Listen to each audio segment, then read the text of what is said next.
الحمد للہ وحدہ والصلاة والسلام علی من لا نبی بعدہ اما بعد فاعوذ باللہ من الشیطان الرجیم بسم اللہ الرحمن الرحیم وللہ الاسماء الحسنى فادعوه بها صدق اللہ العظیم۔ اس آیت کریمہ کے اندر اللہ پاک نے یہ ارشاد فرمایا ہے، اللہ کے مختلف نام ہیں، اللہ کے ناموں کو اسی کے ساتھ پکارو۔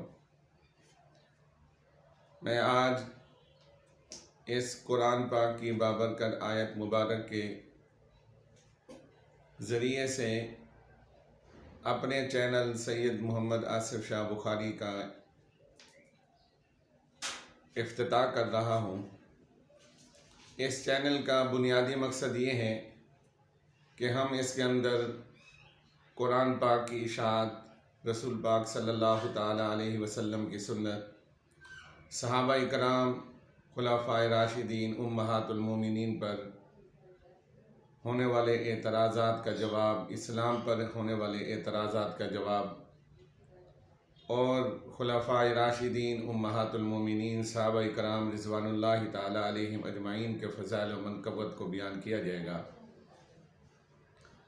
اور خصوصاً جو ہم ایک سلسلہ شروع کرنے جا رہے ہیں وہ سلسلہ یہ ہے کہ اللہ پاک کے جو 99 نام ہیں، ان ناموں کے فضائل کہ ان سے کیا حاصل ہونے والا ہے، ان فضائل کو، ان اسماء گرامی کو جس طرح اللہ پاک نے قرآن میں فرمایا ہے کہ ان ناموں کے ساتھ اللہ پاک کو پکارا جائے، تو ان ناموں کے فضائل و مناقب کو بیان کیا جائے گا۔ آج کی ویڈیو کے اندر میں اپنا تعارف پیش کرنا چاہتا ہوں۔ چینل کا نام سید محمد آصف شاہ بخاری ہے۔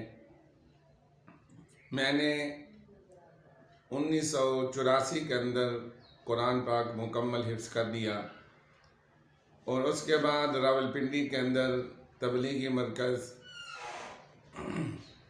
مسجد زکریا کے اندر درس نظامی شروع کیا۔ 1987 کے اندر جامع خیر المدارس کے اندر درجہ ثالثہ پڑھا۔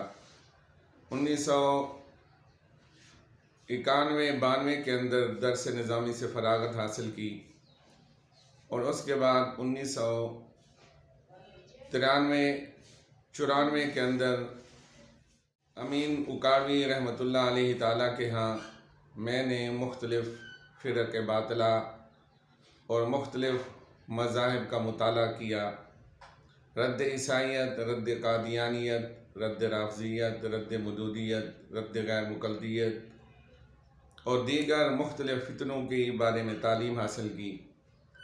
1995 کے اندر تبلیغ جماعت کے اندر سال لگانے کے لیے چلا گیا۔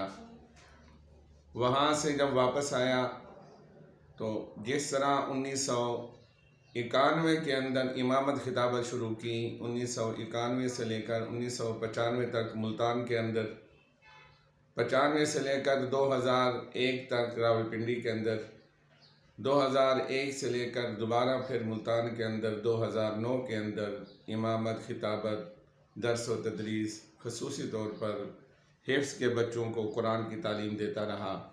بحمد اللہ تعالی 15 سے 20 راولپنڈی کے اندر میرے بچے مجھ سے قرآن پاک حفظ مکمل کر چکے ہیں اللہ کے فضل و کرم سے۔ 1990 سے خطابت اور امامت کا ہونے والا سفر 2009 کے اندر اختتام پذیر ہوتا ہے۔ 2009 کے اندر میں نے سرکاری ملازمت اختیار کر لی۔ جلال پور کھاکی سے میری سرکاری ملازمت کا افتتاح ہوا، اور اس کے بعد 10 سال ملتان کے اندر رفاع عام سکول کے اندر آج کل میں ٹیچنگ کے فرائض منصبی سر انجام دے رہا ہوں۔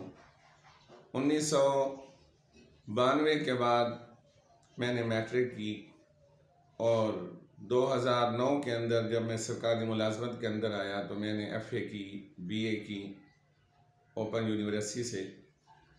اس کے بعد پھر MA ایجوکیشن 2022 کے اندر کی، اسی طرح ایم فل اسلامیات بہاؤالدین زکریا یونیورسٹی سے میں نے 14-16 سیشن کے اندر کی۔ آج کل اللہ کے فضل و کرم سے گومل یونیورسٹی سے PhD اسلامیات کر رہا ہوں۔ میرے تھیسس کا عنوان فقہ الحدیث میں مولانا زکریا نور اللہ مرقدہ کے اصول و مناہج پر تنقیدی جائزہ ہے، جس کے بارے میں یہ کتاب کنز المتواری شرح بخاری ہے، 24 جلدوں پر مشتمل ہے، جن کو مولانا زکریا رحمۃ اللہ علیہ تعالیٰ کے جو خلفاء ہیں خصوصاً انہوں نے اس کو جمع فرمایا ہے۔ یہ علماء دیوبند کی کامل اور مکمل پہلی حدیث کی بخاری کی تشریح ہے، جو کامل و مکمل جو ہے شائع ہو چکی ہے 24 جلدوں کے اندر۔ اس کے اندر میں نے یہ کام کرنا ہے کہ اصول و مناہج، حدیث کی فہم کے اصول و مناہج، میں نے اس کے اندر اس پر تنقیدی جائزہ لینا ہے کہ مولانا زکریا رحمۃ اللہ علیہ تعالیٰ نے حدیث کی شرح، جو سب سے اعلیٰ اور اکمل حدیث کی کتاب ہے بخاری شریف، اس کی جو شرح انہوں نے فرمائی ہے وہ کن اصول و مناہج پر مبنی ہے، ان کے اصول و مناہج کو میں نے جمع کرنا ہے۔ میری تمام حضرات سے خصوصی دعا ہے اور اس میں میری گزارش ہے کہ جو حضرات اس عنوان پر میری معاونت کرنا چاہتے ہیں تو وہ ضرور کریں۔ اور دوسری گزارش یہ ہے کہ آج کل مولانا عبدالحفیظ مکی نور اللہ مرقدہ سے مجھے سلسلہ تصوف کے اندر خلافت کا شرف بھی حاصل ہے۔ ان کے مجالس کا ایک انعقاد، ان مجالس کو پوری دنیا کے اندر جس طرح مولانا زکریا رحمۃ اللہ علیہ تعالیٰ نے پوری دنیا کے اندر مجالس ذکر کا انعقاد کیا، اس کے بعد مولانا عبدالحفیظ مکی نور اللہ مرقدہ نے کیا، اسی سلسلے کو ہم آگے بڑھاتے ہوئے آج کل چل رہے ہیں۔ اللہ سے دعا ہے کہ رب کریم مجھے اس چینل میں اور اسی طرح میرے تھیسس میں مجھے کامیابی نصیب فرمائے۔ وآخر دعوانا ان الحمد للہ رب العالمین۔